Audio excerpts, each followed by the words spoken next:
Sebelum ceritanya dimulai, silakan tulis di kolom komentar dari daerah mana saja teman-teman yang menonton cerita ini. Dan jangan lupa like dan subscribe, agar channel Our Story bisa terus berkembang dan mempersembahkan cerita yang terbaik. Hartaku direbut oleh suami dan pelakor. Mereka menipu dan membuatku terluka. Aku buat mereka menyesal dan ku buat mereka miskin dan jadi gelandangan. Nella duduk di ruang kerja kecilnya yang dipenuhi aroma bunga melati dari diffuser di pojok ruangan. Tangannya sibuk membuka laporan keuangan butik yang ia kelola sejak 3 tahun lalu. Mata bulatnya menatap lekat-lekat angka-angka di layar laptop, memastikan setiap pemasukan dan pengeluaran sesuai. Meski berasal dari keluarga kaya raya yang memiliki jaringan bisnis properti dan tekstil besar di kota ini, Nella memilih membangun bisnisnya dari bawah. Ia ingin dikenal bukan karena nama besar keluarganya, tapi karena hasil kerja kerasnya sendiri.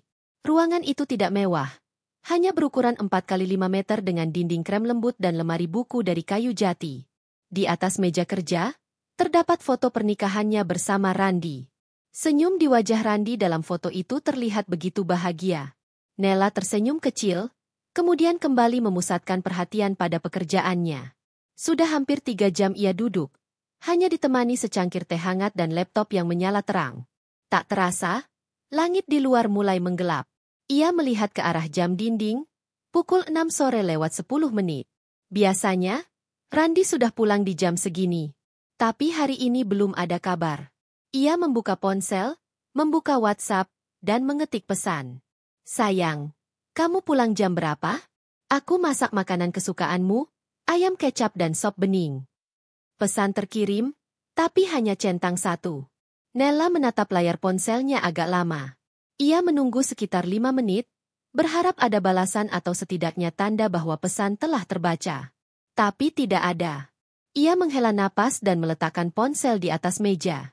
Ia mencoba berpikir positif. Mungkin Randy sedang sibuk atau ponselnya kehabisan baterai. Ia berdiri, berjalan keluar dari ruang kerja menuju dapur. Aroma ayam kecap dan sop masih tercium hangat. Ia menyalakan lampu ruang makan, merapikan meja, dan menyiapkan 2 piring serta 2 gelas air putih. Segalanya ia siapkan dengan rapi, seperti biasa. Nella sangat mencintai Randy. Meski keluarga besarnya menentang pernikahan mereka karena Randy tidak memiliki latar belakang yang setara, Nella tetap bersikeras. Baginya, cinta bukan soal uang atau status sosial, tapi soal hati. Randy adalah lelaki yang penuh perhatian, lembut, dan selalu mendukung apapun keputusan Nella, terutama dalam karirnya. Setidaknya, itulah Randy yang ia kenal 3 tahun terakhir. Setelah menyiapkan meja makan, Nella duduk di sofa ruang tamu, menyalakan TV sekadar untuk mengalihkan pikiran. Namun, pikirannya tetap mengembara kemana-mana. Ia mencoba mengingat kapan terakhir kali Randy benar-benar pulang tepat waktu. Beberapa minggu belakangan ini, Randy memang sering pulang larut malam dengan alasan lembur atau ada rapat mendadak di kantor. Awalnya Nella tidak curiga. Ia percaya pada suaminya. Tapi akhir-akhir ini, ada sesuatu yang berbeda. Nella menoleh ke arah pintu setiap kali ada suara motor lewat. Tapi bukan Randy. Ia menatap jam dinding lagi. Pukul 7 malam. Belum juga ada balasan pesan. Ia kembali ke dapur, memindahkan makanan ke wadah tertutup dan menyimpannya di dalam kulkas. Ia tidak ingin membuang makanan, terlebih ini makanan kesukaan suaminya. Saat kembali ke kamar, ia sempat berhenti sejenak di depan lemari baju. Tangannya menyentuh jas kerja Randy yang tergantung rapi. Ia mencium aroma parfum maskulin yang familiar, aroma yang selalu membuatnya merasa aman. Namun entah kenapa malam ini aroma itu justru membuat dadanya sesak. Ia mengganti baju dengan daster, mencuci muka, lalu duduk di meja rias. Matanya menatap pantulan dirinya di cermin. Apa aku berubah? Apa aku membosankan? Gumamnya pelan. Ia tidak merasa ada yang salah dengan dirinya. Tapi tetap saja hatinya terusik oleh kekosongan yang semakin sering terasa belakangan ini. Sekitar pukul 9 malam, akhirnya pintu depan dibuka. Suara langkah kaki Randy terdengar tergesa-gesa. Nella segera keluar kamar dan melihat Randy meletakkan tas kerja di atas sofa. Kamu baru pulang, Mas? Tanyanya pelan. Randy menoleh sekilas. Iya. Tadi rapatnya molor. Aku capek banget. Nella berjalan mendekat, menawarkan segelas air. Kamu udah makan? Aku masak ayam kecap. Randi menggeleng. Nggak usah. Tadi udah makan bareng rekan kerja. Aku mau mandi dulu. Tanpa berkata lebih banyak, Randi masuk ke kamar mandi. Nella hanya berdiri mematung di ruang tamu. Ada yang berubah dari sorot mata Randi. Dingin. Tanpa kehangatan. Setelah mandi, Randi langsung masuk kamar dan berbaring tanpa banyak bicara. Nella mengikuti, duduk di sisi ranjang. Kamu capek banget, ya? Tanya Nella, mencoba mencairkan suasana. Iya. Tolong jangan banyak tanya malam ini, ya, Nel. Aku butuh istirahat. Nella mengangguk pelan. Ia diam, meski hatinya penuh dengan pertanyaan. Ia mencoba memahami. Ia berusaha menjadi istri yang pengertian. Tapi luka kecil di hatinya mulai tumbuh. Diam-diam. Hari-hari berikutnya berjalan dengan pola yang sama. Randi semakin sering pulang malam, semakin jarang menyentuhnya, dan tak pernah lagi membalas pesan dengan cepat. Nella mulai merasa sendirian di rumah yang dulunya hangat itu. Namun ia tetap berusaha. Setiap pagi ia bangun lebih dulu, menyiapkan sarapan untuk suaminya.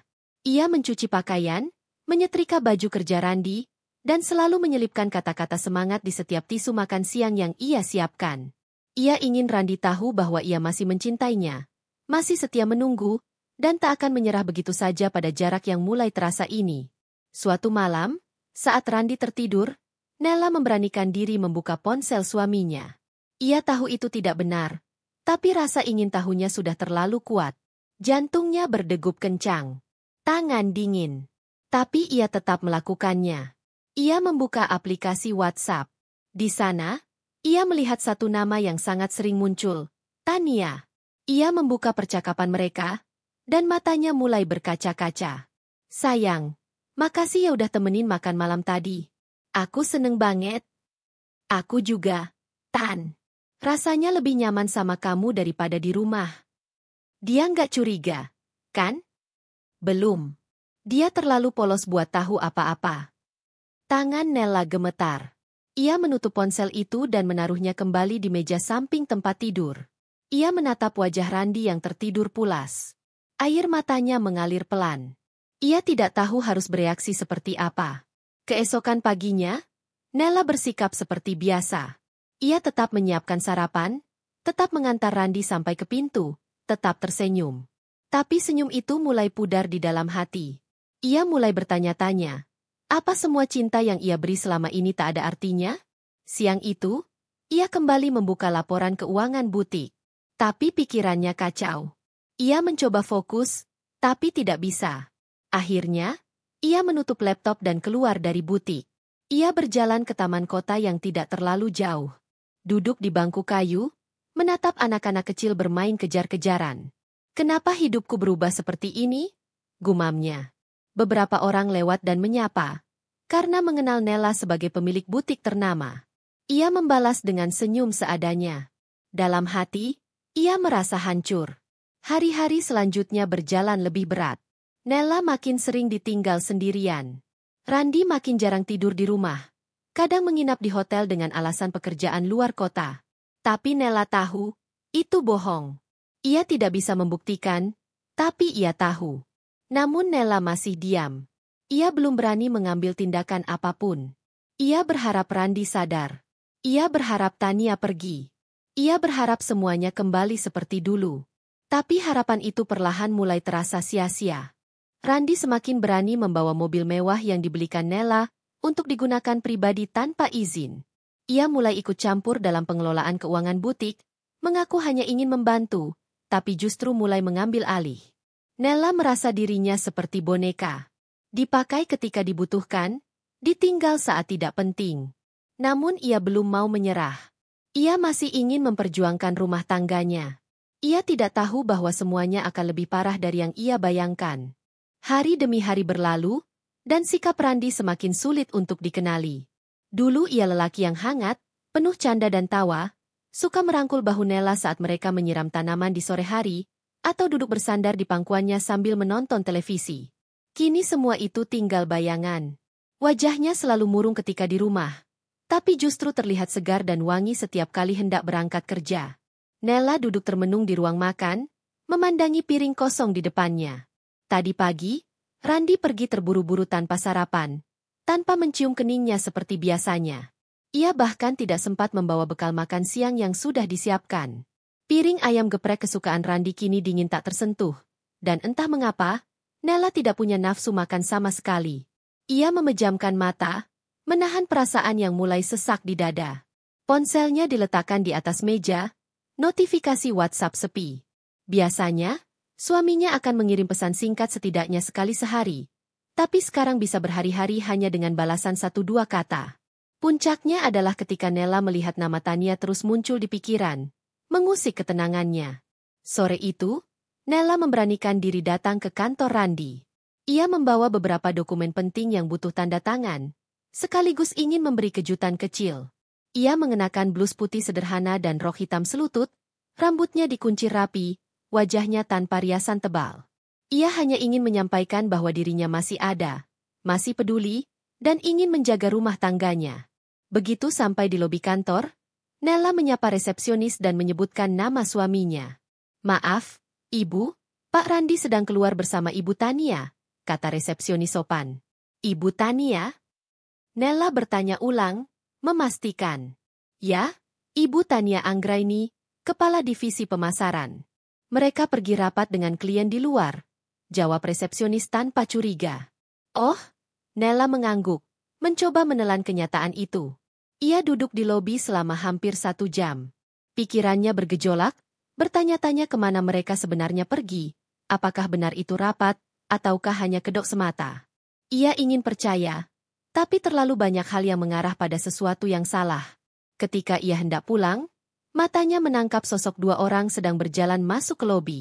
Randi, dengan kemeja biru yang sedikit terbuka di bagian leher, dan di sebelahnya seorang perempuan dengan blus merah terang, rambut dicat coklat kemerahan, tinggi, wangi, dan berjalan sambil tertawa kecil. Nella berdiri, jantungnya berdegup keras. Randi menatapnya sekejap, terlihat terkejut, tapi langsung memasang senyum palsu. Nella? Kamu ngapain kesini?" katanya pelan. Nella menatap tajam ke arah suaminya. Lalu matanya berpindah ke Tania. "Aku cuma mau kasih ini, beberapa dokumen usaha butik. Butik kita," katanya sambil menyerahkan map biru. Tania berdiri di samping Randi. Matanya menatap Nella dari atas sampai bawah. Senyumnya tipis, penuh sindiran.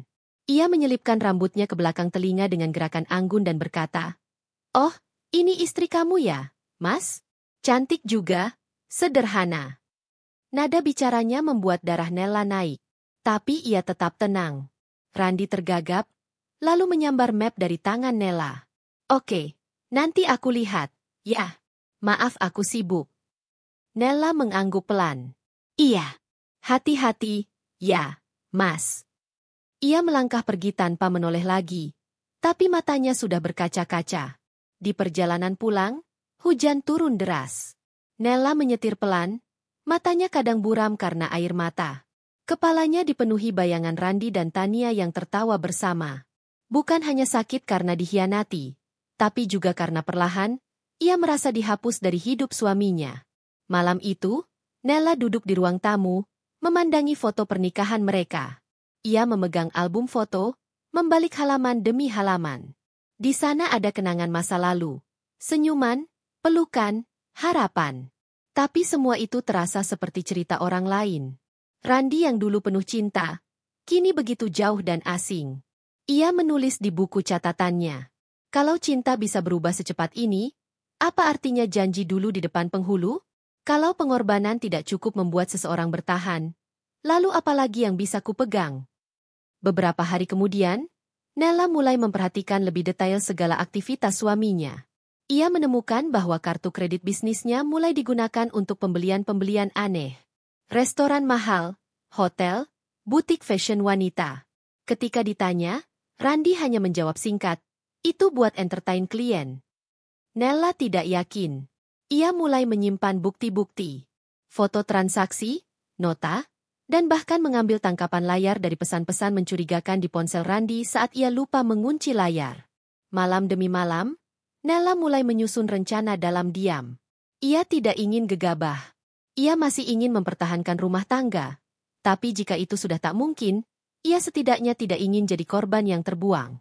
Suatu pagi, Randi pulang larut dan dalam keadaan mabuk. Tubuhnya terhuyung saat masuk rumah. Ia bahkan tidak sadar kalau pintu dibiarkan terbuka. Nella menyambutnya dengan selimut, tapi Randi malah menepisnya. "Udah, Nel, jangan sok peduli," katanya sambil duduk di lantai, punggung bersandar di tembok. Nella menatapnya dengan mata yang penuh luka. "Aku nggak pernah berhenti peduli, Mas. Tapi kamu yang pergi jauh." Randi tertawa kecil, getir. "Kamu terlalu baik. Itu masalahnya. Kamu terlalu sabar. Aku capek. Nel, capek sama hidup yang ngebosenin." Kata-katanya seperti pisau yang menusuk ke dada Nella. "Kamu bosan sama aku?" bisik Nella. Randi tidak menjawab. Ia tertidur dalam kondisi mabuk, dan Nella hanya bisa memandangi wajah suaminya yang tampak asing. Ia ingin berteriak, ingin marah, tapi tidak tahu harus kemana melampiaskan semuanya. Keesokan harinya, Nella memutuskan untuk mengunjungi salah satu notaris yang dulu pernah bekerja sama dengan ayahnya. Ia membawa beberapa dokumen legalitas usaha, dan mencoba mencari tahu sejauh mana ia bisa menyelamatkan aset miliknya. Dari notaris itulah ia tahu bahwa sebagian aset butiknya kini sudah dialihkan atas nama Randi. Termasuk rekening cadangan, properti kecil tempat penyimpanan stok, bahkan hak merek dagang yang selama ini ia daftarkan dengan susah payah. Ini ditandatangani oleh suami ibu, dan di surat ini ada tanda tangan ibu juga, kata sang notaris sambil menunjukkan berkas. Nella kaget. Ia mengamati tanda tangan itu. Itu memang mirip miliknya. Tapi ia tidak pernah merasa menandatangani dokumen semacam itu. Ia mulai sadar, tanda tangannya telah dipalsukan, atau mungkin diselipkan secara licik ketika Randi meminta tanda tangan untuk dokumen-dokumen kecil beberapa bulan lalu. Tubuhnya gemetar saat keluar dari kantor notaris. Dunia serasa runtuh. Hartanya, hasil jerih payahnya, sedang direbut oleh suami sendiri. Namun, di dalam kehancuran itu, perlahan Nella mulai berubah. Ia tahu bahwa dirinya tak bisa diam lagi. Ruang kerja Tania berada di lantai 5 gedung perkantoran besar itu. Dindingnya penuh foto dirinya yang sedang berbicara di depan audiens, memegang mikrofon, atau memimpin rapat tim. Di sudut ruangan, ada vas berisi bunga mawar merah yang selalu diganti setiap 2 hari sekali. Kursinya empuk, mahal, dan aromanya harum parfum berkelas.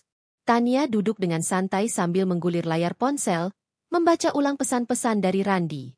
Senyumnya mengembang puas setiap kali membaca kalimat manja laki itu, seolah-olah ia berhasil menggenggam hati pria yang selama ini dipuja-puja oleh istrinya. Tania tahu betul siapa Nella. Ia tahu Nella bukan hanya istri sah, tapi juga pemilik modal yang sesungguhnya. Tania pernah melihat data perusahaan butik itu saat Randi membuka dokumen di laptopnya. Ia juga tahu, semua kekayaan Randi sekarang berasal dari jerih payah Nella. Tapi itu tidak membuatnya gentar. Justru itulah yang membuatnya tertantang. Bagi Tania, merebut sesuatu dari perempuan yang terlihat sempurna seperti Nella adalah kebanggaan tersendiri. Ia muak melihat perempuan baik-baik yang pura-pura suci tapi sebenarnya lemah dan mudah ditaklukkan. Dan Randi, dengan wajah tampannya yang memikat, hanya pion yang bisa ia gunakan untuk menembus benteng kekuasaan Nella. Tania berdiri dari kursinya, berjalan ke cermin besar di pojok ruangan, lalu menatap pantulan dirinya. Ia memoleskan lipstik merah menyala ke bibirnya yang sudah tebal, lalu tersenyum penuh percaya diri. "Sebentar lagi semua akan jadi milikmu, Tan. Bukan cuma Randi tapi semua uangnya juga," bisiknya pada diri sendiri. Hari itu, Randi datang ke ruangan Tania dengan wajah gelisah. Ia membawa selembar kertas dan duduk tanpa berkata apapun. Tania melempar pandangan sekilas, lalu mengambil kopi dari mejanya. "Kamu kenapa kelihatan stres?" tanyanya sambil menyeruput pelan. Randi memijat pelipisnya. Nella mulai curiga. "Dia ke kantor kemarin, dan dia ngeliat kita bareng." Tania tertawa kecil. "Dia lihat? Lalu kenapa? Kamu bilang aja kita cuma partner kerja. Beres." Randi menggeleng. "Nggak segampang itu. Dia udah bawa dokumen-dokumen lama ke notaris. Aku takut dia mulai sadar semua asetnya udah dipindah." Tania menatap tajam. "Terus sekarang kamu nyalahin aku?" "Bukan begitu, Tan. Tapi, Kita harus hati-hati sekarang. Jangan terlalu sering tampil bareng di luar. Tania mendekat, duduk di sebelah Randi dan menyentuh leher kemejanya. Kamu takut kehilangan semua ini? Randi menunduk. Diam. Tania tersenyum penuh siasat. Kalau kamu takut, aku punya cara. Kita cepetin aja. Resmikan dokumen terakhir. Pastikan semua aset Nela udah lepas dari tangannya. Setelah itu, kamu bisa ceraiin dia. Bikin dia kelihatan kayak istri yang gagal, lemah, ditinggal suami. Dan kamu bebas sama aku. Randi menatap mata Tania. Ia tidak sepenuhnya yakin. Tapi pikirannya sudah terlalu jauh dari rumah. Uang dan kemewahan yang didapat dari Nela membuatnya buta arah. Ia dulu mencintai Nela. Tapi cinta itu perlahan hilang saat ia merasa dikendalikan, merasa hidup di bawah bayang-bayang istri sendiri. Randi mengangguk pelan. Oke, kita lakukan sesuai rencana. Sementara itu, di rumah kecil kontrakan yang kini ditinggali Nela, malam-malam terasa lebih sunyi dari sebelumnya. Ia duduk di lantai ruang tamu, memandangi puluhan berkas di hadapannya. Beberapa adalah bukti transaksi, beberapa lagi adalah fotokopi dokumen legalitas usahanya yang diam-diam ia simpan selama ini. Tangannya gemetar, tapi matanya tajam. Hatinya mungkin remuk, tapi pikirannya masih bekerja. Ia mulai menyusun semuanya, satu demi satu. Ia mencatat nama-nama notaris yang pernah diajak Randi bekerja sama, nomor rekening yang pernah ditransferkan, dan bahkan mencetak bukti-bukti komunikasi diam-diam antara Randi dan Tania. Ia tidak tahu apa yang akan ia lakukan dengan semua itu. Tapi ia tahu satu hal, dirinya tidak akan diam. Ia tidak akan membiarkan hidupnya diacak-acak dua manusia haus harta yang tega menghancurkan segalanya. Beberapa hari kemudian, Nela datang ke butik lamanya. Tempat itu kini dikuasai Randi, yang mengklaim sebagai pemilik utama.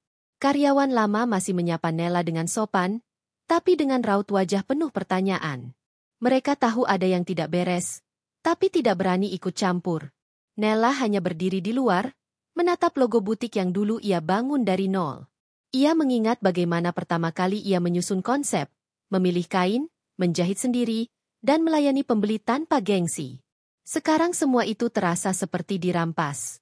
Seseorang menyentuh bahunya dari belakang. Nela? Ia menoleh. Seorang perempuan dengan hijab biru dan mata teduh berdiri di sana. Kinan, bisik Nela, matanya langsung berkaca-kaca. Kinan adalah sahabat lamanya semasa kuliah. Mereka pernah sangat dekat, tapi sempat terputus komunikasi setelah menikah. Kinan memeluk Nela erat, merasakan tubuh sahabatnya yang tampak jauh lebih kurus. Apa yang terjadi sama kamu, Nel? Nela hanya menangis di pelukan Kinan. Tangisnya pecah tanpa bisa ditahan lagi. Mereka duduk di kafe tak jauh dari butik. Di sana, Nela menceritakan segalanya. Tentang Randi, Tania, dan bagaimana dirinya perlahan-lahan dilucuti dari hidupnya sendiri. Kinan menggenggam tangan Nela. Kamu nggak sendiri. Aku akan bantu kamu. Aku punya teman pengacara, dan aku juga punya sedikit koneksi di media. Tapi kamu harus kuat. Jangan nangis di depan mereka. Tunjukin kalau kamu nggak gampang dilenyapkan. Nela mengangguk pelan. Untuk pertama kalinya, ia merasa tidak sendirian. Sore itu, Fitri duduk termenung di ruang tamu kecil tempat ia menumpang sementara. Kopi yang disuguhkan oleh tetangganya sudah dingin, tak disentuh sedikit pun. Pandangannya kosong. Sesekali menatap jendela yang mengarah ke jalanan depan rumah. Setiap motor lewat, hatinya berdetak kencang. Bukan karena berharap seseorang datang, tapi karena rasa takut jika kabar tentang dirinya semakin menyebar kemana-mana. Ia merasa seisi kampung sudah tahu bahwa dirinya bukan lagi istri sah Rizky, bahwa ia sudah diusir dan dilecehkan oleh mertuanya sendiri. Fit, kamu kuat ya? Ucap Buati, ibu yang rumahnya ditumpangi Fitri untuk sementara. Kalau kamu butuh tempat tinggal lebih lama, jangan ragu. Aku tahu kamu anak baik. Fitri mengangguk pelan. Bibirnya kaku untuk sekadar mengucap terima kasih. Tangisnya sudah terlalu banyak. Hingga kini matanya kering. Hanya sembab yang tersisa. Ia tak lagi bisa menangis. Bahkan ketika melihat anaknya sendiri lewat bersama ibu mertuanya di atas motor, tanpa menoleh sedikit pun padanya. Hari demi hari berlalu, dan penderitaan itu seperti tak kunjung habis. Fitri mencoba menghubungi beberapa saudara dan teman lama, namun semua seperti menghindar. Nama baiknya telah tercemar. Fitri tahu benar siapa dalangnya. Ibu mertuanya sendiri. Perempuan itu menyebarkan kabar bahwa Fitri adalah istri durhaka. Wanita tak tahu diuntung, bahkan menuduhnya berselingkuh dengan sopir tetangga hanya karena pernah terlihat berbincang satu kali di depan warung. Dan Rizky? Laki-laki yang dulu pernah bersumpah sehidup semati di pelaminan itu, kini sepenuhnya berpihak pada ibunya. Tak pernah lagi menelepon, bahkan memblokir semua kontak Fitri. Yang lebih menyakitkan, semua tabungan dan harta benda mereka yang dulu dibangun bersama, semuanya telah dikosongkan. Tanpa seizin dan sepengetahuan Fitri, rekeningnya dibekukan. Ia tak punya bukti, tak punya kuasa, dan tak tahu harus mulai dari mana. Pagi itu, Fitri memberanikan diri mendatangi rumah tua peninggalan almarhum ayahnya di desa sebelah. Rumah itu sudah lama kosong, hanya dijaga oleh Pak Karto, tetua kampung yang dipercaya mengawasi rumah-rumah tak berpenghuni. Sesampainya di sana, Fitri berdiri lama di depan gerbang besi yang sudah berkarat. Hatinya bergetar melihat kondisi rumah yang begitu menyedihkan, dinding berlumut, cat terkelupas, dan rumput tinggi menjulang di halaman depan. "Fitri?" panggil suara parau dari belakang. Pak Karto muncul membawa cangkul, masih mengenakan sarung dan kaos oblong. Fitri menoleh dan tersenyum pahit. "Pak Karto, saya mau tinggal di sini, kalau boleh. Saya sudah nggak punya tempat lagi." Pak Karto mengangguk cepat. "Ini rumah warisan ayahmu. Tentu kamu boleh tinggal. Tapi rumah ini sudah lama kosong. Kamu harus bersihkan semuanya. Saya bantu semampu saya, Nak." Dengan tenaga tersisa, Fitri mulai membersihkan rumah itu sedikit demi sedikit. Di siang yang panas, ia menyapu debu tebal di dalam rumah, mengepel lantai kusam, dan membuang sarang laba-laba yang menggantung di mana-mana. Tak peduli bajunya kotor, rambutnya kusut, dan tangannya penuh luka akibat tersayat serpihan kaca tua di jendela. Ia hanya ingin satu hal, punya tempat tinggal yang tetap. Meski usang, rumah itu terasa lebih baik daripada hidup menumpang dan dihina.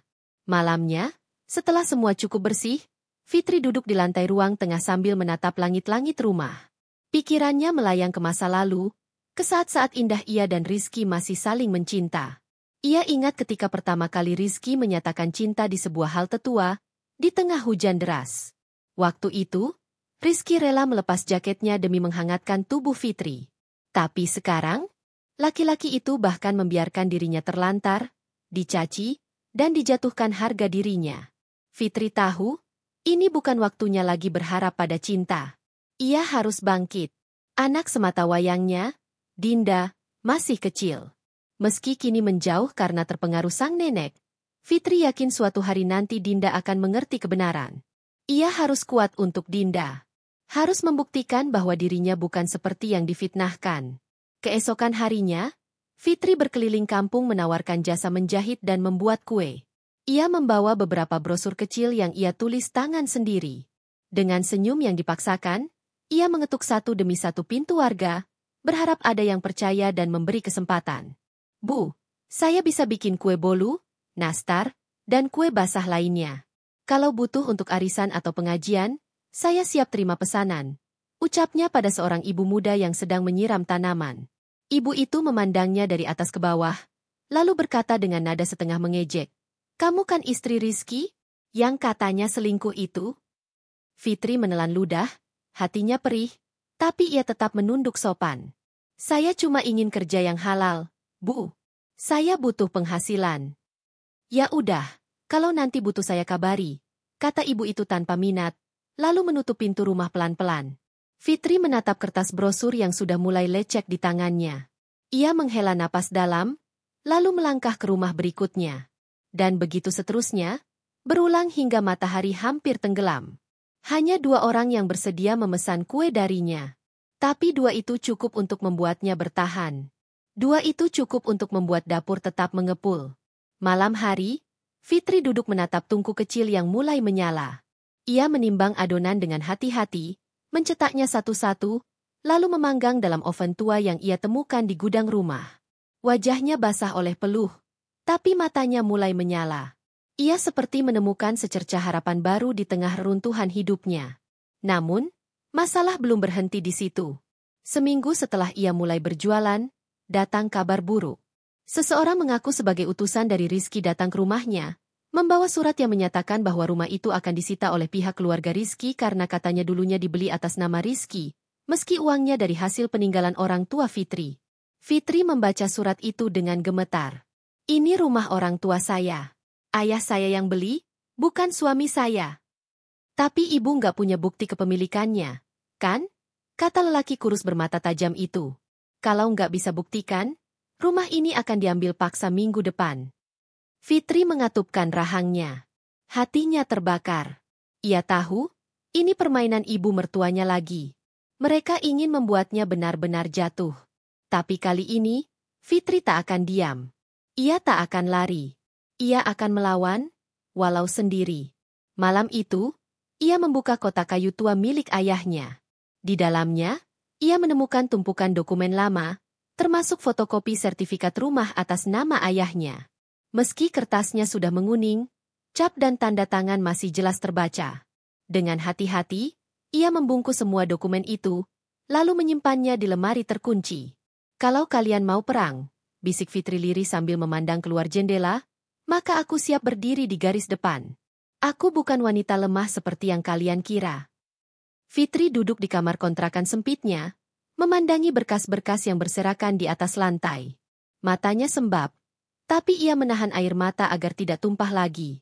Sudah cukup ia menangis. Kini saatnya ia bertindak. Tangannya meraih selembar kertas fotokopi akta cerai yang baru saja ia terima. Semua sudah selesai. Statusnya kini resmi janda, tanpa harta, tanpa anak, dan tanpa tempat berpijak. Ia menatap foto kecil di sudut rak. Foto dirinya bersama anak semata wayangnya, Raka. Anak yang kini tak mau memanggilnya ibu lagi. Anak yang kini lebih percaya pada fitnah sang ayah daripada kebenaran ibunya sendiri. Fitri memejamkan mata, mengatur napas. Ia harus kuat. Ia sudah jatuh terlalu dalam. Kini saatnya berdiri dan membalas semua yang telah mereka lakukan. Sejak perceraian itu, Fitri tidak pernah lagi mendengar kabar dari Abdur, lelaki yang dulu bersumpah di hadapan penghulu untuk mencintai dan melindunginya seumur hidup. Lelaki yang tega menuduhnya berselingkuh, merampas hasil jerih payahnya selama menjadi TKW di Hong Kong, dan membalikan semua keluarga melawannya. Fitri berdiri dan melipat semua dokumen itu ke dalam map usang, lalu ia simpan di dalam koper kecil. Ia telah memutuskan untuk pergi dari kota itu. Tidak ada lagi yang mengikatnya di sini. Semua kenangan sudah busuk. Semua janji hanya kebohongan. Ia menatap dirinya di cermin, wajahnya terlihat jauh lebih kurus, matanya cekung, tapi di balik semua itu, ada sorot yang tidak sama seperti dulu, sorot seorang perempuan yang siap melawan. Pagi itu Fitri berjalan menyusuri gang kecil menuju terminal. Kontrakan telah ia kunci dan tinggalkan. Ia membawa satu koper dan tas selempang. Tak banyak barang yang ia bawa, hanya yang penting saja. Tujuannya adalah kota besar, tempat di mana ia bisa memulai dari awal, tempat di mana tidak ada yang mengenalnya, dan ia bisa membangun semuanya dari nol, atau bahkan dari minus. Di dalam bus, ia duduk sendirian di dekat jendela.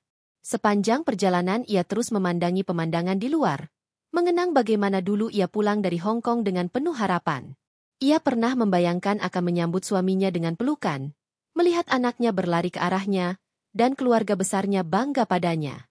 Tapi semua itu lenyap, digantikan dengan fitnah, pengkhianatan, dan pengusiran. Bus berhenti di terminal kota besar itu menjelang sore. Fitri turun dengan langkah ragu, tetapi matanya tetap menatap lurus.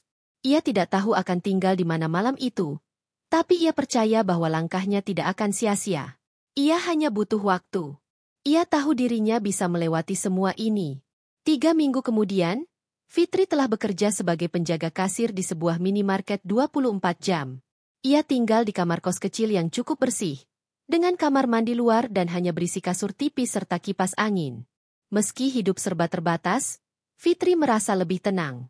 Tak ada teriakan mertua, tak ada ejekan tetangga, tak ada Abdur yang menyudutkannya. Ia bekerja keras, selalu mengambil shift malam. Gajinya memang tidak seberapa, tapi cukup untuk membayar kos dan makan sehari-hari. Perlahan, ia mulai membiasakan diri dengan lingkungan baru. Tetangga kosnya adalah para perantau juga, sama-sama berjuang untuk hidup. Ia mulai berani tersenyum, meski hanya pada dirinya sendiri. Suatu malam, ketika sedang menghitung stok barang di rak belakang minimarket, seorang wanita parubaya datang menghampirinya. Wanita itu mengenakan blazer hitam dan terlihat elegan, dengan rambut terikat rapi dan tatapan tajam. "Kamu Fitri, ya?" tanya wanita itu langsung. Fitri sedikit terkejut, lalu mengangguk ragu. "Iya, Bu. Maaf, Ibu siapa?" "Aku Ratna, Direktur HR dari perusahaan pemilik jaringan minimarket ini," katanya sambil tersenyum. Fitri terdiam. Apa yang salah? Apa ia akan dipecat? "Tidak usah khawatir. Aku datang bukan untuk memberhentikanmu. Justru sebaliknya, aku melihat laporan supervisor tentang kerjamu. Teliti, disiplin, dan sopan. Kami butuh orang seperti kamu di kantor pusat, untuk posisi administrasi. Kamu tertarik?" Fitri menatap wanita itu dengan mata membesar. Ini seperti mimpi. Ia nyaris tidak percaya dengan apa yang ia dengar. "Kenapa? Kenapa saya, Bu?" "Karena kamu terlihat punya potensi. Dan, aku pernah jadi TKW juga, sama sepertimu. Aku tahu betapa kerasnya hidup yang kamu jalani," jawab Ratna sambil tersenyum lembut. Hari itu menjadi titik balik dalam hidup Fitri. Ia menerima tawaran tersebut dan mulai bekerja di kantor pusat perusahaan, sebagai staf administrasi. Di tempat baru itu, Fitri belajar banyak hal: komputer, pembukuan, manajemen waktu, dan terutama, percaya diri. Ratna menjadi mentor sekaligus sosok ibu baginya. Perlahan, Fitri mulai tumbuh menjadi pribadi baru. Ia mengenakan pakaian rapi, menata rambutnya, dan tak lagi berjalan dengan kepala tertunduk. 2 tahun berlalu. Fitri kini menjadi kepala bagian keuangan di perusahaan itu. Ia sudah pindah ke apartemen sederhana tapi nyaman. Ia memiliki tabungan, kendaraan pribadi, dan yang terpenting, harga diri. Ia tak lagi terpuruk, tak lagi hidup dalam bayang-bayang masa lalu. Namun, bayang-bayang itu tak benar-benar hilang. Suatu siang, ketika ia sedang mengecek laporan bulanan, seseorang datang ke kantornya tanpa janji temu. Resepsionis mengatakan, ada seorang pria bernama Abdur menunggu di lobi. Fitri terpaku. Nama itu seperti hantaman palu ke dadanya. Ia mengatur napas dan meminta resepsionis menyuruhnya naik. Ia ingin melihat wajah pria itu setelah semua yang ia alami. Beberapa menit kemudian, pintu ruangannya diketuk. Abdur masuk. Wajahnya lebih tua dari terakhir kali Fitri melihatnya. Matanya sayu, tubuhnya lebih kurus, dan sorotnya penuh penyesalan. Fitri berdiri, lalu duduk kembali dengan tenang. "Ada perlu apa kamu datang ke sini, Abdur?" Abdur tampak gugup. Aku cuma ingin minta maaf. Aku salah. Semua yang aku tuduhkan ke kamu itu bohong. Aku termakan omongan ibuku, tetangga aku bodoh." Fitri diam. Ia menatap Abdur tanpa emosi. Lelaki itu kini duduk di hadapannya, bukan sebagai suami, tapi sebagai orang asing. "Anak kita, Raka, sekarang ada di mana?" tanya Fitri tiba-tiba. Dia di panti asuhan," jawab Abdur lirih. "Ibuku mengusirku. Rumah sudah dijual. Semua uang habis. Aku kehilangan semuanya." Fitri tersenyum tipis. "Sama seperti aku waktu itu. Tapi aku tidak menyerah." Abdur menunduk. Aku mohon, kalau kamu bisa tolong bantu aku. Atau bantu Raka." Fitri berdiri. "Aku akan urus Raka. Tapi bukan karena kamu. Aku tidak akan membiarkan anakku terus tersesat karena dosa orang tuanya." Ia memanggil asistennya dan meminta Abdur diantar keluar. Begitu pintu tertutup, Fitri memejamkan mata. Hatinya sakit, tapi ada ketenangan. Ia tahu dirinya telah menang.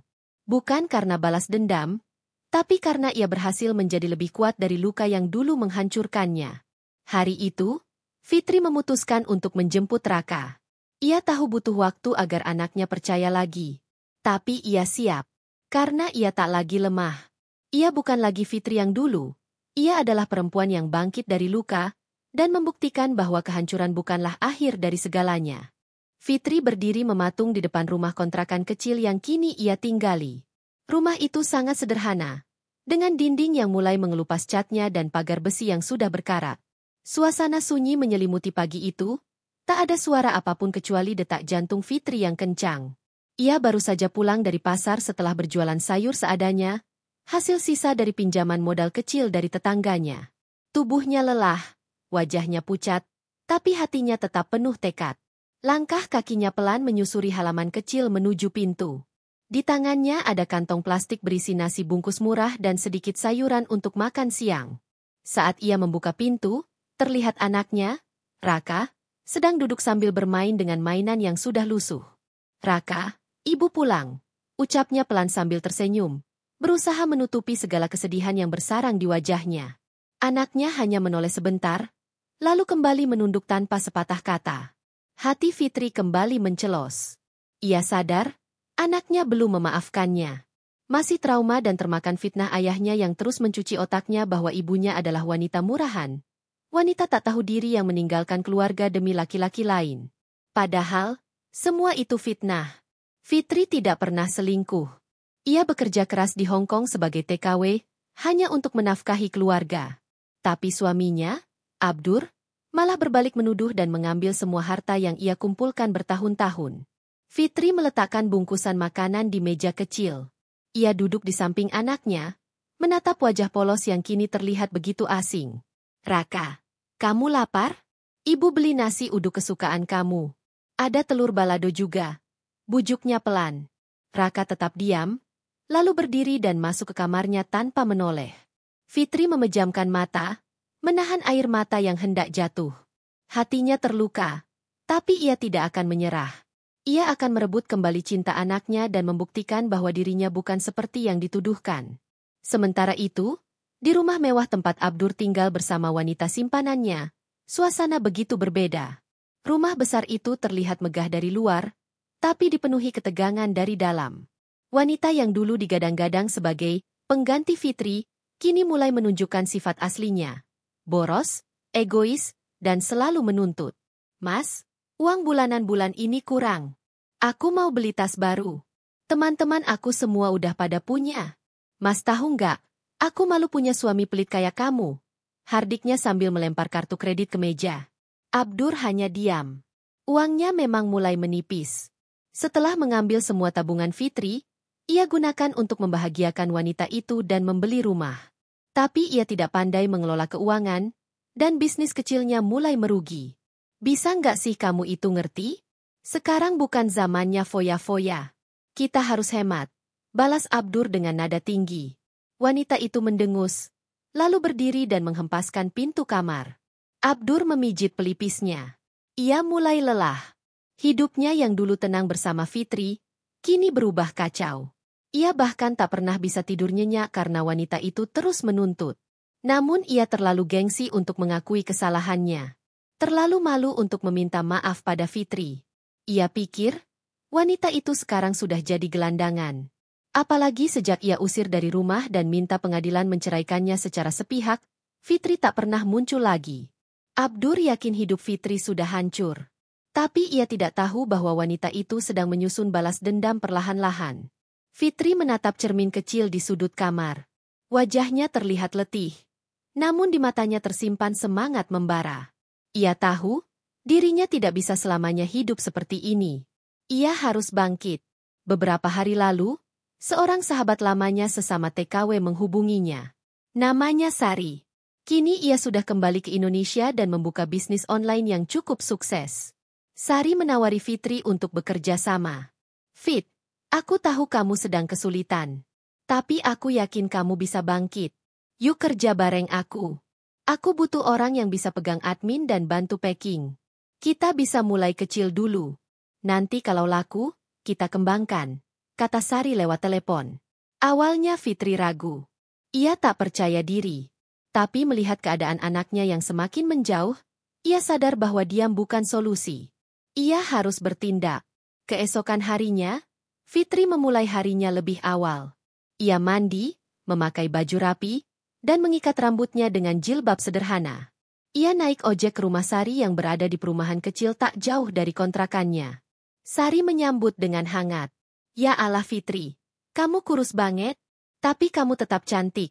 Ya, ujar Sari memeluknya. Fitri hanya tersenyum. Terima kasih, Sar. Maaf ya aku ngerepotin. Ah, kamu ini. Kita sahabat. Gak ada kata repot. Jawab Sari sambil membawanya masuk. Hari itu, Fitri mulai belajar bagaimana mengemas produk, membuat konten sederhana, dan melayani pelanggan. Semua terasa asing, tapi ia menikmati setiap prosesnya. Setiap kali tangannya sibuk bekerja, ia merasa seperti menemukan dirinya yang hilang. Waktu terus berjalan. Minggu berganti bulan. Fitri mulai mahir mengelola akun jualan online. Ia bahkan membuat akun baru untuk bisnisnya sendiri, menjual produk herbal yang dulu sering ia kirim dari Hong Kong. Sedikit demi sedikit, hasilnya mulai terasa. Ia bisa menyekolahkan Raka lagi, membeli baju baru, dan membayar kontrakan tanpa harus berutang. Namun Raka tetap dingin. Ia masih terpengaruh ucapan ayahnya. Tiap kali Fitri mencoba mendekat, anak itu selalu menjauh.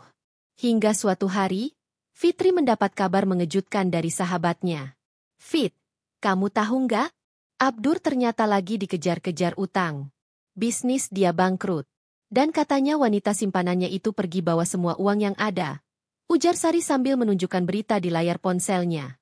Fitri menatap berita itu tanpa berkata. Hatinya tidak berbunga-bunga seperti yang orang pikirkan saat melihat musuhnya jatuh. Ia hanya diam, dalam. Ia tahu, balas dendam terbaik adalah membuktikan bahwa ia bisa bahagia tanpa menghancurkan orang lain. Namun, satu hal yang tak bisa ia tahan adalah hak anaknya. Raka berhak tahu siapa yang benar. Beberapa hari kemudian, Fitri menghubungi pengacara. Ia mulai mengurus ulang dokumen-dokumen yang dulu ditarik paksa oleh Abdur saat proses cerai. Ia mengumpulkan bukti-bukti transfer uang dari Hong Kong, bukti pengiriman barang, bahkan rekaman suara dari teman-temannya sesama TKW yang tahu betul bahwa Fitri tak pernah berselingkuh. Semua itu ia kumpulkan untuk satu tujuan, membersihkan namanya di mata anaknya. Fitri juga mengajukan gugatan balik atas penggelapan harta Gonogini dan fitnah. Proses itu memakan waktu dan tenaga. Tapi ia tak peduli. Ia akan berjuang sampai titik akhir. Suatu sore, saat Raka pulang dari sekolah, ia melihat ibunya duduk di ruang tamu sambil menatap dokumen. Ibu, panggil Raka pelan. Fitri menoleh, kaget. Karena biasanya Raka langsung masuk ke kamar. Ya, nak. Raka mendekat. Ia tampak bingung. Tadi aku lihat berita. Ayah katanya masuk TV karena dilaporin soal penipuan. Fitri diam. Bu, bener nggak? Ayah yang ambil semua uang ibu. Fitri menarik napas panjang. Ibu nggak pernah ingin kamu benci ayahmu. Nah, tapi ibu juga nggak mau kamu salah paham seumur hidup. Semua yang kamu lihat selama ini, itu bukan kebenaran. Air mata menetes di pipi Fitri. Ibu kerja keras di luar negeri demi kamu. Demi sekolahmu. Demi makanmu. Tapi ibu justru dipulangkan, dituduh selingkuh, dan harta ibu diambil semuanya. Ibu tidak pernah membalas. Tapi ibu juga nggak mau hidup dalam fitnah selamanya. Suaranya bergetar. Raka terdiam. Untuk pertama kalinya, ia melihat ibunya begitu rapuh. Ibu bisa buktikan semuanya. Nak, kalau kamu sudah siap, ibu akan tunjukkan. Ujar Fitri sambil menyodorkan map berisi bukti-bukti. Raka menatap map itu, ragu, lalu mengambilnya perlahan. Malam itu, setelah membaca semuanya, Raka masuk ke kamar ibunya. Ibu, maaf. Fitri menatap anaknya yang kini memeluk erat tubuhnya. Tangis mereka pecah bersama. Fitri memeluk anaknya erat-erat, seolah tak ingin melepaskannya lagi. Penantian panjangnya tak sia-sia. Ia sudah tak punya apa-apa lagi untuk dikalahkan. Karena yang terpenting kini telah kembali ke pelukannya. Cinta anaknya sendiri. Tapi ini belum berakhir. Karena satu hal masih belum selesai. Harga dirinya yang dirampas, harus ia rebut kembali. Dan babak baru akan segera dimulai. Diana menatap kosong keluar jendela kamar kecil kontrakan barunya. Hujan turun sejak sore, dan suara gemericik air di atap seng seperti irama yang menyayat hati. Sudah seminggu ia tinggal di sini. Jauh dari kemewahan rumah mertuanya, jauh dari suara cemoohan ibu mertuanya, dan terutama, jauh dari Rian, pria yang dulu ia cintai sepenuh hati, tetapi kini tak menyisakan sedikit pun ruang untuknya di hatinya. Tubuhnya masih lemah. Bekas jahitan operasi sesar belum sepenuhnya pulih. Luka di tubuhnya perlahan sembuh, tetapi luka di hatinya justru makin dalam. Bayinya masih dirawat di inkubator rumah sakit. Dokter bilang kondisi anaknya belum stabil karena lahir prematur. Diana hanya bisa menjenguknya sekali sehari. Itu pun harus naik ojek dari kontrakan ke rumah sakit sambil menahan sakit perut dan dada yang nyeri. Ia menatap dompetnya. Uang tinggal 2 lembar puluhan ribu. Belum termasuk tunggakan biaya rumah sakit yang kini sudah menumpuk dan mulai ditagih. Diana menarik napas panjang. Ia menatap kalender dinding murahan yang tergantung di tembok lembab kamar kontrakan. Tanggalnya sudah dilingkari merah dengan pulpen. Hari ini jadwal kontrol dan sekaligus jadwal menjenguk bayinya. Dengan langkah perlahan, ia mengenakan jaket lusuh yang pernah ia pakai saat masih bekerja dulu, lalu menyampirkan tas kecil yang hanya berisi botol susu kosong, tisu, dan dompet. Kakinya melangkah tertatih, menahan nyeri, keluar ke tengah hujan dengan semangat satu-satunya, melihat bayinya. Sesampainya di rumah sakit, Diana dipanggil oleh perawat ke ruang administrasi. Ada 2 orang berdiri di sana, seorang pria dan wanita berseragam rumah sakit. "Maaf, Ibu Diana," kata petugas rumah sakit dengan nada hati-hati. "Kami perlu membicarakan mengenai tagihan biaya perawatan bayi ibu yang sudah menunggak lebih dari 7 hari. Diana menunduk, bibirnya bergetar. Saya sedang berusaha cari kerja. Tolong beri waktu. Saya mohon, anak saya jangan dipindahkan atau dihentikan perawatannya." Petugas itu tampak iba, tapi tetap harus menyampaikan kenyataan. "Kami tidak akan hentikan perawatan, Bu. Tapi kami harus mencari solusi secepatnya. Jika ada keluarga atau suami ibu yang bisa dihubungi." "Saya sudah tidak punya siapa-siapa," jawab Diana cepat. Suaranya tegas walau getir. Petugas itu terdiam sejenak, lalu menyerahkan lembar tagihan.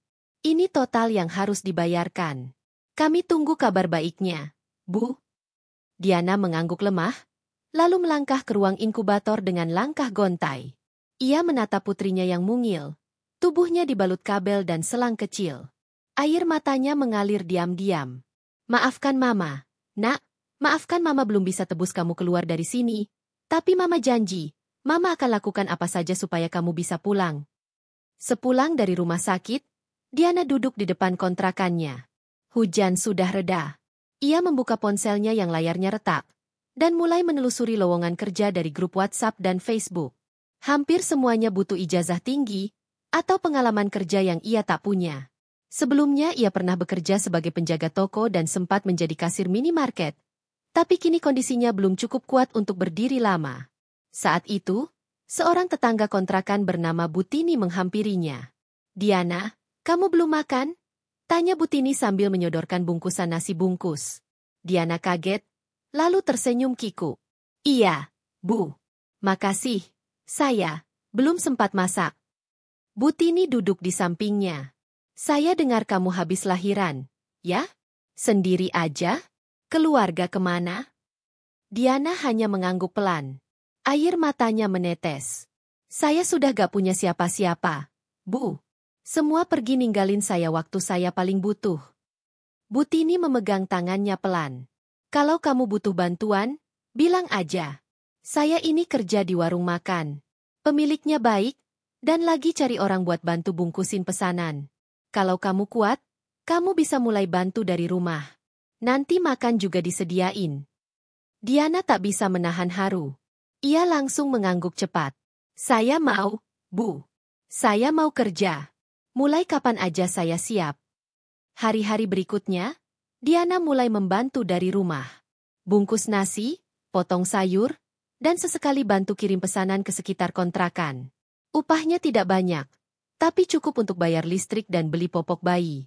Sedikit demi sedikit, ia sisihkan untuk bayar biaya rumah sakit. Namun perjuangannya tak berhenti di situ. Saat ia suatu malam sedang membungkus nasi di dapur kecil, suara ketukan keras terdengar dari pintu kontrakan. "Diana!" Suara itu, suara yang sangat ia kenal. Suara Rian. Diana membeku. Tubuhnya kaku. Ketukan itu makin keras. Tangannya gemetar saat membuka pintu. Rian berdiri di depan pintu, wajahnya tampak marah dan lelah. "Kamu ngilang kemana aja?" Aku cari-cari gak ketemu, bentak Rian. Diana menatapnya dengan mata merah. Ngilang? Setelah kamu buang aku, kamu masih berani bilang cari-cari aku. Rian menghela napas kasar. Kamu pikir aku gak nyesel? Mama nyuruh kamu keluar rumah waktu aku di luar kota. Aku gak tahu kamu dikeluarin. Kamu bohong, Rian. Bahkan kamu gak hubungi aku setelah itu. Kamu diam. Kamu cuek. Kamu tahu aku operasi, tahu anak kita lahir prematur, tapi kamu diam aja. Aku bingung harus gimana. Diana. Mama. Jangan bawa-bawa mamamu lagi, teriak Diana. Sudah cukup. Aku sudah cukup dibuang dan diinjak-injak oleh keluargamu. Bahkan sekarang aku harus kerja bungkus nasi demi bisa bayar rumah sakit buat anak kita. Anak yang bahkan belum kamu tengok sama sekali. Rian terdiam. Matanya berkaca-kaca. Aku datang buat bawa kamu pulang, katanya pelan. Diana tertawa miris. Pulang? Kemana? Ke rumah yang dulu kamu biarkan aku diseret, dijambak, diusir oleh ibumu sendiri. Aku bukan boneka, Rian. Rian menunduk. Aku sudah keluar dari rumah.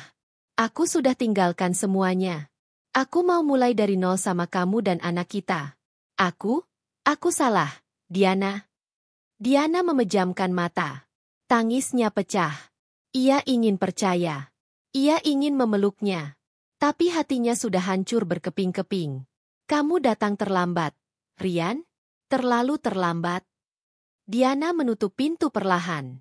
Di balik pintu itu, ia bersandar sambil menangis. Di luar, Rian terduduk, menatap langit yang kembali diguyur hujan. Namun hidup belum selesai.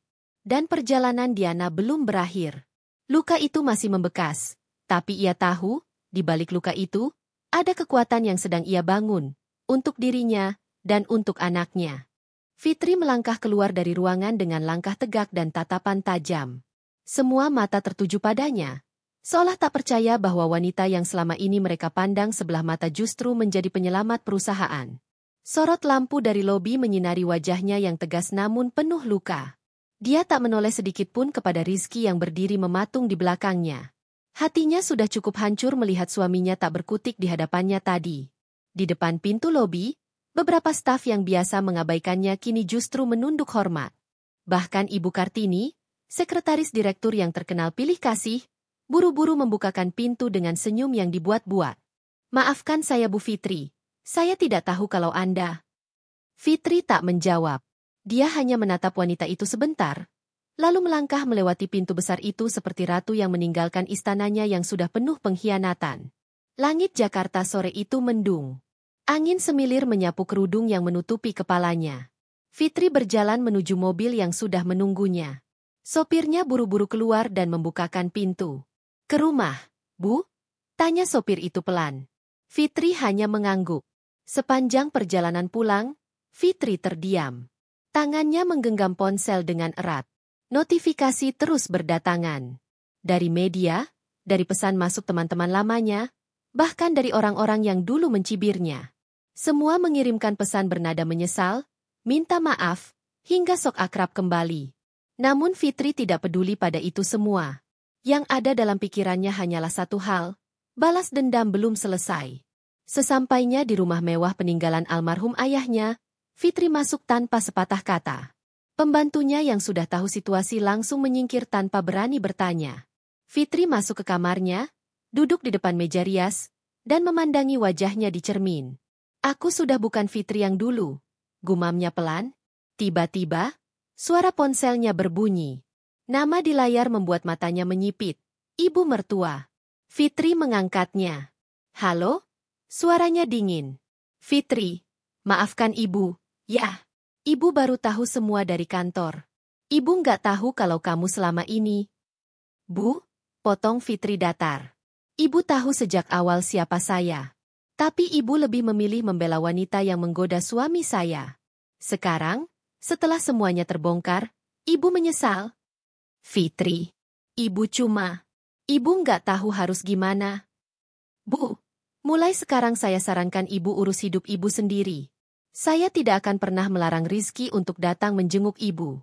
Tapi saya sudah selesai dengan keluarga ini. Terima kasih sudah membukakan mata saya. Tanpa menunggu jawaban, Fitri memutus panggilan. Di luar, petir menyambar langit. Hujan turun pelan, mengiringi derai air mata yang perlahan jatuh di pipi Fitri. Keesokan harinya, kantor kembali gempar. Media mulai memberitakan soal wanita berhijab sederhana yang ternyata adalah pemilik baru perusahaan besar itu. Di bagian foto, terpampang jelas wajah Fitri dengan tatapan tajam dan penuh percaya diri saat keluar dari ruang direksi. Para karyawan mendadak jadi penjilat, berlomba-lomba untuk mengambil hati wanita yang dulu mereka anggap kampungan. Sementara itu, Rizky duduk lunglai di meja kerjanya. Semua orang menjauh. Bahkan wanita yang dulu ia banggakan, selingkuhannya itu, kini mulai terlihat gelisah. "Mas, kamu yakin masih aman kerja di sini?" tanya wanita itu. Rizky menatapnya kesal. "Apa maksudmu?" "Aku cuma takut Fitri akan memecat kita berdua." "Maksud kamu takut aku tidak bisa melindungimu lagi," jawab Rizky dingin. Wanita itu terdiam. Tak lama kemudian, email dari HRD masuk ke semua akun karyawan. Isinya jelas dan tegas, semua jabatan akan direstrukturisasi. Tidak ada yang aman. Evaluasi kinerja dimulai hari ini. Rizky langsung merasa jantungnya turun ke perut. Di ruang kerja Fitri yang baru, suasana tenang. Dinding-dinding kaca membuat ruangan itu terang dan mewah. Di mejanya, berjejer dokumen-dokumen yang harus ditandatangani. Namun Fitri hanya menatap satu berkas di tangannya, surat pemecatan. Tanpa banyak pikir, ia menandatangani nama Rizky dan wanita itu di atas kertas. Dia memanggil sekretaris barunya. "Tolong kirimkan ini langsung ke HRD, dan pastikan suratnya diterima secara langsung oleh yang bersangkutan." "Baik, Bu." Fitri bangkit dari kursinya dan berjalan ke jendela. Jakarta masih mendung. Tapi di matanya, semua itu bukanlah akhir. Dulu mereka pikir aku kampungan. Sekarang, biar mereka tahu siapa yang sebenarnya harus malu. Rizky dan wanita itu dipanggil ke ruangan HRD. Mereka duduk berdua, dan kepala HRD meletakkan 2 amplop di atas meja. "Maaf, kami hanya menjalankan tugas," katanya pelan. Rizky membuka amplop itu. Matanya membelalak. "Apa ini? Aku dipecat? Aku suami pemilik perusahaan ini." "Bukan mantan suami?" tanya kepala HRD dengan senyum datar. "Dan, mohon maaf, Anda bukan pemilik apapun sekarang." Wanita di samping Rizky mulai menangis. "Tolong jangan pecat saya butuh kerjaan ini." Namun tak ada belas kasihan. Mereka keluar dari ruangan itu dengan kepala tertunduk. Dulu mereka masuk dengan rasa bangga, kini pulang dengan rasa malu yang tak terbendung. Sore itu, Fitri pulang ke rumah. Kali ini, senyumnya muncul perlahan. Pembantunya menyambut dengan sopan, bahkan anak tetangga yang biasa menghindarinya kini justru melambaikan tangan dengan semangat. Di ruang tengah, ia duduk, membuka laptop, dan menulis pesan. "Untuk semua wanita yang pernah dihina karena penampilannya, jangan pernah menyerah. Karena kita tak butuh validasi dari mereka yang bahkan tak tahu arti perjuangan." Fitri mengunggahnya, lalu meletakkan laptopnya. Ia memejamkan mata sejenak, menghirup aroma teh hangat di hadapannya. Perjalanan masih panjang. Tapi setidaknya, hari ini, dia sudah berhasil berdiri di atas reruntuhan yang dulu coba dibuat oleh orang-orang yang ia percaya. Dan dia tidak akan membiarkan mereka membangunnya kembali. Ayu berdiri tegak di depan jendela besar ruang kerjanya, menatap langit senja yang mulai menguning keemasan. Tangannya menggenggam cangkir kopi yang sudah dingin. Pikirannya tidak lepas dari wajah Ilham dan Risa, 2 orang yang pernah ia percaya, namun kini hanya jadi bagian dari masa lalu yang memalukan. "Bu Ayu." Suara sekretarisnya memecah keheningan. Tanpa menoleh, Ayu hanya menjawab datar, "Masuk." Sekretaris itu melangkah pelan lalu menyerahkan sebuah map biru. Ini hasil laporan penyelidikan tambahan. Ternyata tidak hanya menggelapkan dana, mereka juga menjual data klien ke pihak luar. Ayu menurunkan cangkir ke meja, matanya tajam menatap laporan itu. "Berapa kerugiannya?" "Kurang lebih 2 miliar. Ayu tidak berkata-kata, hanya menatap selembar demi selembar laporan. Hatinya tidak lagi sakit, yang tersisa hanya dingin dan ketegasan. Wajah Ilham dan Risa kini jelas terlihat di pikirannya. Mereka tersenyum penuh kelicikan, di belakang punggungnya, menggunting kepercayaannya. Siapkan surat tuntutan hukum untuk keduanya. Lengkapi dengan bukti-bukti ini. Saya tak akan diam. Baik, Bu. Sekretaris itu keluar pelan, meninggalkan Ayu sendirian di ruangannya yang kini dipenuhi aura dingin dan tenang. Pagi berikutnya, media online penuh dengan berita. CEO perusahaan terkemuka resmi gugat karyawan dan suami karena penggelapan dan perselingkuhan. Ayu tak peduli dengan sorotan publik. Dia bahkan lebih tenang dari sebelumnya. Dia hanya menginginkan keadilan. Di sebuah rumah kontrakan sempit yang mereka tinggali setelah didepak dari rumah mewah perusahaan, Ilham marah besar melihat berita itu.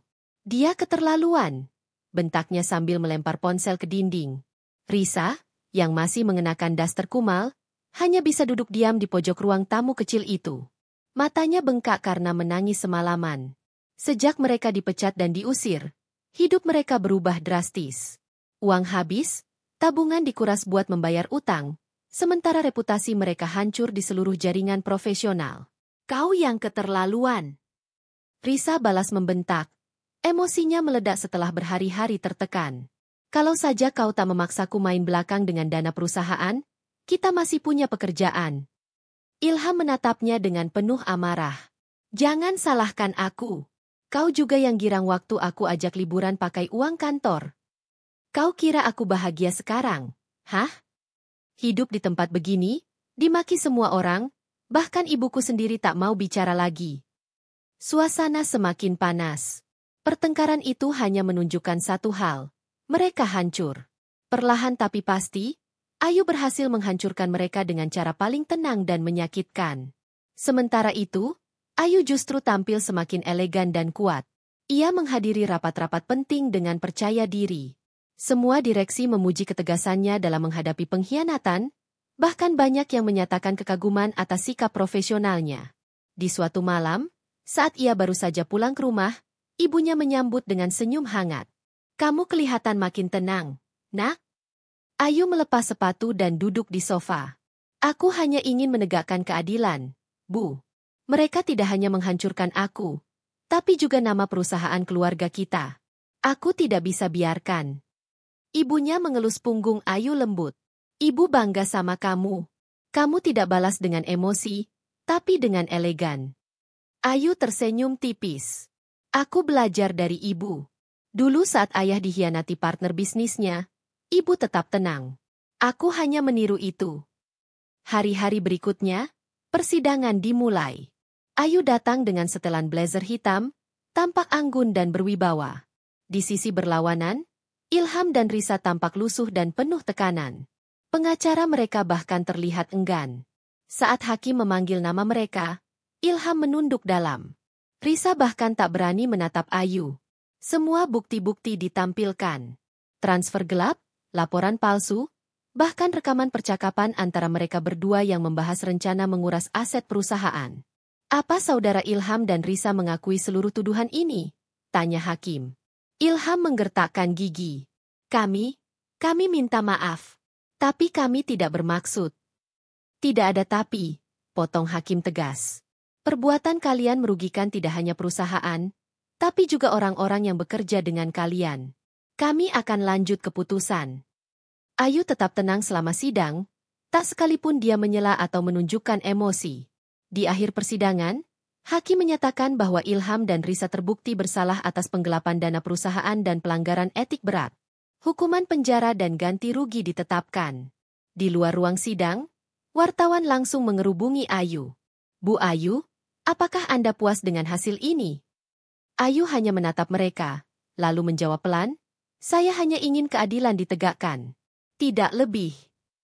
Di sisi lain, Ilham yang diborgol hanya bisa menatap kosong ke arah tanah. Wajahnya tak lagi angkuh. Risa bahkan menangis keras saat dibawa ke mobil tahanan. Mereka telah kehilangan segalanya. Pekerjaan, kehormatan, masa depan. Hari itu menjadi titik akhir dendam Ayu, sekaligus awal dari babak hidupnya yang baru. Dia tidak membalas dengan kata-kata kasar, tidak dengan air mata, tapi dengan fakta, hukum, dan kekuatan yang selama ini disembunyikannya. Hari itu, langit begitu cerah. seolah ikut merayakan kemenangan yang telah kutunggu selama bertahun-tahun. Aku berdiri di balkon apartemen mewahku, menatap jalanan ibu kota dari lantai 25.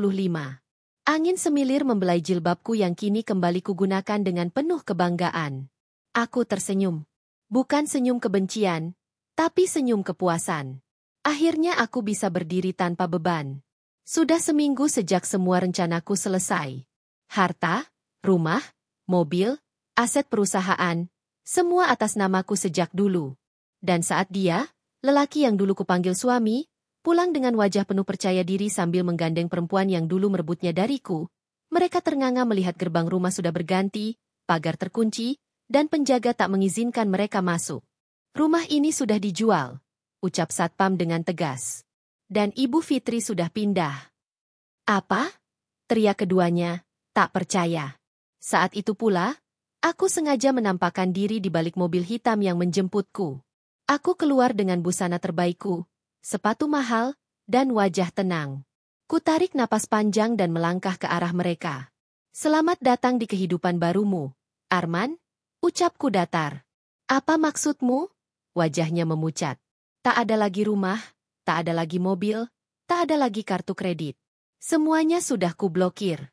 Dan maaf, uang tabungan yang kamu pikir masih utuh sudah kugunakan untuk amal dan membangun yayasan bagi para janda dan korban perselingkuhan. Fitri, kamu gila. Aku tersenyum. Aku waras, Arman. Justru sekarang aku lebih sadar dan kuat. Terima kasih sudah menyakitiku. Berkat itu aku bisa berdiri setegak ini. Wanita yang bersamanya hanya bisa menunduk. Wajahnya kusut, tubuhnya tak lagi seelok dulu. Mungkin liburan mereka di luar negeri tak seindah yang mereka impikan. Apalagi saat uang tak bisa ditarik lagi dan kartu kredit diblokir. Hidup mewah mereka selama beberapa minggu telah berakhir. Kini, Arman hidup di kontrakan kecil. Aku tak berminat mengikutinya lagi. Tapi dari laporan orang kepercayaanku, dia sempat mencoba meminjam uang dari teman-temannya, tapi satu persatu menolak. Bahkan keluarganya sendiri menjauh setelah tahu dia telah menceraikan istri sahnya dan hancur karena pelakor. Ironisnya, pelakor yang dulu membawanya pergi, kini justru pergi meninggalkannya saat tahu Arman sudah jatuh miskin. Sedangkan aku kembali mengelola perusahaanku, yang kini makin berkembang. Aku rekrut perempuan-perempuan yang dulu dihina dan ditinggalkan. Aku berikan mereka pelatihan dan kesempatan. Kupastikan mereka bisa berdiri sendiri, sebagaimana aku pernah jatuh dan bangkit. Sore itu, aku berjalan di taman sambil menggandeng tangan kecil putriku. Ia tumbuh sehat dan bahagia. Tidak ada lagi air mata dalam hidupku, yang ada hanya pelajaran dan kekuatan. Bu, nanti kalau besar aku mau jadi wanita kuat kayak ibu.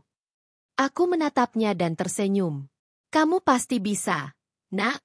Jangan pernah biarkan orang lain merendahkanmu. Ingat, kamu berharga. Langkah kami menyusuri taman dengan tenang. Di sudut sana, aku sempat melihat seorang pria lusuh duduk termenung di bawah pohon rindang. Wajahnya mirip seseorang yang pernah mengisi hidupku, namun kini hanya menjadi bayangan masa lalu. Aku tak menoleh lagi. Aku telah selesai dengannya. Dan aku sudah menang.